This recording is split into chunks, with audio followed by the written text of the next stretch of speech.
Sesungguhnya Nabi Isa itu yuhyil mauta, menghidupkan orang mati. Al-Quran itu objektif. Bisa menghidupkan orang mati, ya disebut gitu.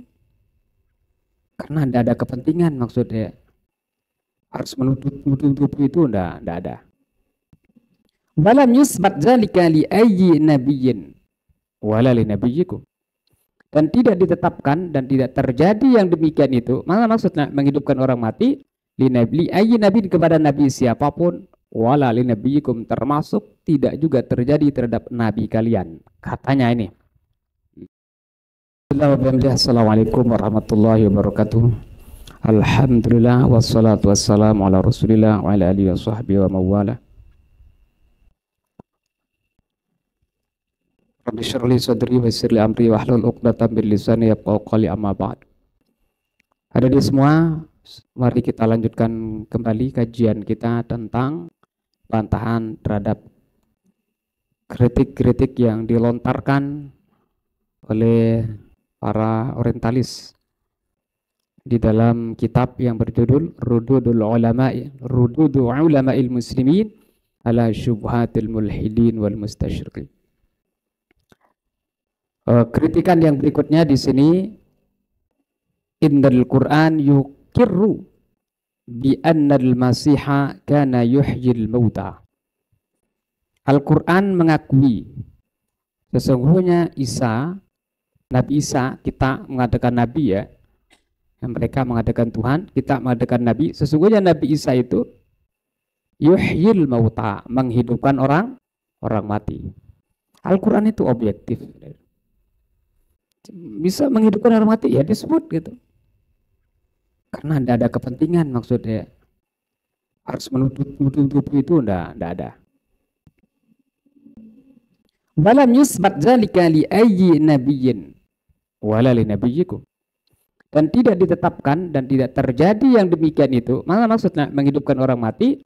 Li ayyi nabi, kepada nabi siapapun, wala li nabiyyikum, termasuk tidak juga terjadi terhadap nabi kalian. Katanya ini. Wala yaqdiru ala zalika illallah bi nassi Qur'anikum. Dan tidak ada yang mampu untuk menghidupkan orang mati itu kecuali hanya Allah. Itu menurut keterangan ketetapan yang bersumber dari Quran kalian, kata mereka. Ya, Al-Quran mengatakan begitu, benar dan objektif gitu. Tidak ada orang yang mampu menghidupkan kecuali hanya Allah. Andai kata ada orang menghidupkan nanti, itu ala izin Allah. Kalau Allah tidak mengizinkan, tidak bisa gitu. Nah, sehingga ini mereka mengatakan sekarang endingnya ini yang menjadi bermasalah di dalam Islam ada ya. Nah, oleh sebab itu, karena hanya Nabi Isa yang bisa menghidupkan, kata mereka, izan yakunu huwadladzi khalaqo. Kalau begitu, dialah yang menciptakan. Nah, ini problemnya. Siapa bilang dia itu menciptakan? Nabi Isa itu cuma menghidupkan, gitu ya. Bukan menciptakan. Kan beda antara menghidupkan dengan menciptakan. Watakunul hujjah qamat alaikum birububiyatihi. Oh, kalau itu hujjah cukuplah menjadi dalil untuk mengatakan bahwa Isa itu sebagai Tuhan gara-gara bisa menghidupkan. Ini kata mereka. Dijawab oleh ulama. Innal Qur'ana lam yusbit ihya al-mauta al-masih illa wa qad qaranahu bi iznillah. Al-Quran memang benar menetapkan, mengakui bahwa Nabi Isa itu mampu menghidupkan orang yang mati, tapi selalu diiringi dengan kata-kata biiznillah. Itu semuanya dengan izin Allah. Misalnya, Wa'il mauta biiznillah, Ali Imran ayat 49. Aku menghidupkan orang mati biiznillah, dengan izin Allah. Wa istakhluqu min at-tini ka hayati at-tayri biizni. Ingatlah ketika engkau menciptakan dari tin itu tanah liat, kahayatil thairi, seperti bentuk burung. Biizni, semuanya itu adalah dengan izinku, firman Allah. Fatanfukhu fiha fatakunu tayran biizni. Kemudian engkau tiupkan, maka terjadilah burung itu seperti biasa, bisa hidup dan bisa terbang. Itu pun tetap biizni, dengan izin. Wa tubri'ul akmaha wal abrasa biizni. Dan engkau wahai Isa menyembuhkan akmah, itu buta dari sejak lahir, walabros, dan penyakit kulit tidak sopa biizni, semuanya itu adalah dengan izinku. Wa istukhrijul mauta biizni, dan ingatlah juga ketika engkau mengeluarkan orang yang mati, semuanya itu adalah dengan izinku. Walam yakun da'bul masih ayyuhyal mauta bikasrah kama tazunun. Oh, dan kebiasaan Nabi Isa itu terjadi bukan menghidupkan mati itu terjadi sering menghidupkan, enggak gitu. Artinya bukan sering menghidupkan, setiap orang mati dihidupkan, setiap orang mati dihidupkan, enggak. Kalau begitu lo repot itu. Enggak ada orang mati jadinya. Tiap mati hidup, tiap mati hidup, tiap mati, waduh, penuh jadinya bumi kan kalau gitu. Enggak sering itu, kama tazunun, sebagaimana kalian sangka, kata beliau di sini. Nah, dan yang menarik lagi, innal ladzina ahyahum, dan sesungguhnya orang-orang yang dihidupkan oleh Nabi Isa dengan izin Allah itu lam yatajawazu salasa halat alal aksar. Oh, enggak lewat dari 3 keadaan. Itu udah paling banyak. Faqad matu ba'dama ahyahum mubasyarah. Tapi pas dihidupkan langsung meninggal. Artinya tidak lama hidup, meninggal. Bukan berarti pas dihidupkan kemudian bertahun-tahun, enggak. Gitu. Pas dihidupkan, ya tidak lama meninggal. Walam yasta'nafu hayatahum kasairil ahya. Artinya tidak seperti hidup pertamanya. Ada ya. Kalau hidup pertama kan bertahan lama dulu baru meninggal. Faqad wahabahullah subhanahu wa ta'ala hazil mu'jizah. Allah memberikan mukjizat ini kepada beliau liisbati nubuwatihi, untuk menetapkan kenabiannya, bukan untuk menetapkannya sebagai Tuhan. Liisbati nubuwati, itu untuk menetapkan, mengkuatkan, atau takkid nubuwah, menetapkan, mengkuatkan beliau adalah sebagai nabi. Kama kadal mursalun salawatullah wassalamu alaihi majma'in. Sebagaimana nabi-nabi yang lain juga, yu'ayyadun, mereka dikuatkan oleh Allah Subhanahu wa taala bil mu'jizat, dengan mukjizat-mukjizat yang lain sesuai dengan zaman, sesuai dengan zamannya, sesuai dengan masanya. Tujuannya apa? Lidalilin ala sidqihim, untuk menunjukkan kebenaran mereka, liyu'mina bi qaumuhum, supaya kaum mereka itu menjadi beriman. Nah, sekarang kenapa Nabi Isa itu diberikan oleh Allah SWT mukjizat yuhyil mauta, bisa menghidupkan orang mati, ihyaul mauta, bisa menghidupkan orang yang sudah terkubur. Wa qad kana tibbu wal ilmu sa'id fi zamanil masih. Oh, pada saat itu informasinya ilmu kedokteran pada saat itu sudah merajai. Sa'id, luar biasa itu ilmu kedokteran. Hampir semua penyakit sudah bisa disembuhkan. Nah, yang tidak bisa mereka sembuhkan adalah buta dari sejak lahir, sawa, penyakit kulit, dan otomatis tadi itu tidak bisa menghidupkan orang yang sudah mati. Akhirnya Allah memberikan mukjizat kepada Nabi Isa yang 3 tadi itu. Menghidupkan orang mati, menyembuhkan buta, kebutaan dari sejak lahir, kemudian menyembuhkan penyakit kulit, yaitu abras tadi itu.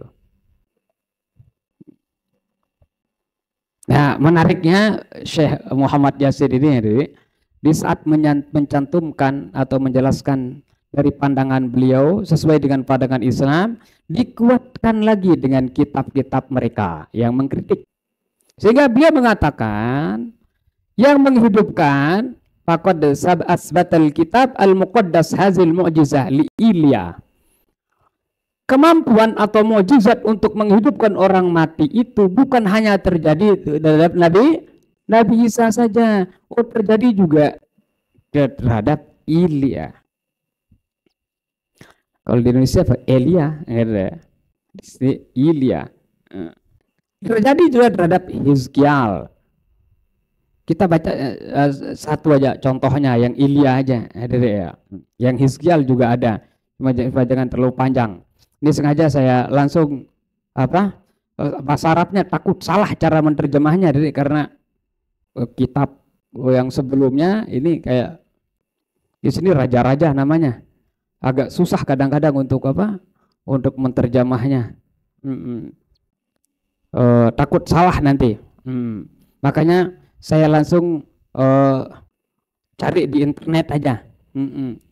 Satu raja-raja 17 ayat 17 sampai 24. 17 ini kayaknya pasal 17, kemudian 17 ayatnya sampai ayat 17 sampai 24. Nah, kitab raja-raja namanya ya. Di sini menjelaskan bahwa bukan hanya Nabi Isa aja yang bisa menghidupkan orang mati. Kalau di Islam ya kita jangankan udah level Nabi, Syekh Abdul Qadir Jailani itu seperti saya ceritakan itu udah melebihi daripada melebihi dari Nabi Isa. Orang yang sudah ada tenggelam di lautan gitu, udah tulang belulang sama dagingnya udah berserakan, bisa hidup itu dengan izin Allah Subhanahu wa Ta'ala. Tapi tidak usah kita membantah dengan itulah. Nanti kalau kita membantah dengan itu, mana buktinya katanya kan di kitab apa ya? Kalau dalam kitabnya gampang kita, cuma kan belum tentu percaya terhadap kitab yang kita ajukan gitu kan. Nah udah kitab mereka aja gitu. Di sini mengatakan yang ayat 17-nya, sesudah itu anak dari perempuan pemilik rumah itu jatuh sakit, dan sakitnya itu sangat keras sampai tidak ada napasnya lagi. Sampai mati bedone deh, tidak ada nafasnya. Itu yang bikin saya ada di kitab-kitab itu kadang-kadang susah untuk kita pahami, kadang-kadang berbelit-belit, terlalu banyak kata-kata yang seharusnya mungkin ya ada kata yang lebih simpel yang dia pakai ya, sampai tidak ada napasnya lagi. Terus ayat 18, kata perempuan itu kepada Elia, apakah maksudmu datang kemari, ya Abdullah? Nah, kalau kita ya Abdallah bacaannya itu, ini ya Abdullah itu, ya Abdallah bacaannya. Kalau di bahasa Arab, saya dengan kaidah nahwunya ya Abdallah, di sini ya Abdillah. Nggak tahu yang menerjemahnya ini nggak paham nahwu mungkin. Akhirnya di sini ya Abdillah gitu. Ini kan udah jadi majelis bahasa Indonesia nih. Terus singgahkah engkau kepadaku untuk mengingatkan? Nggak tahu di singgahkah ada apa? Sudikah ada apa gitu? Singgahkah? Kalau singgah bahasa itu kalau mampir ya.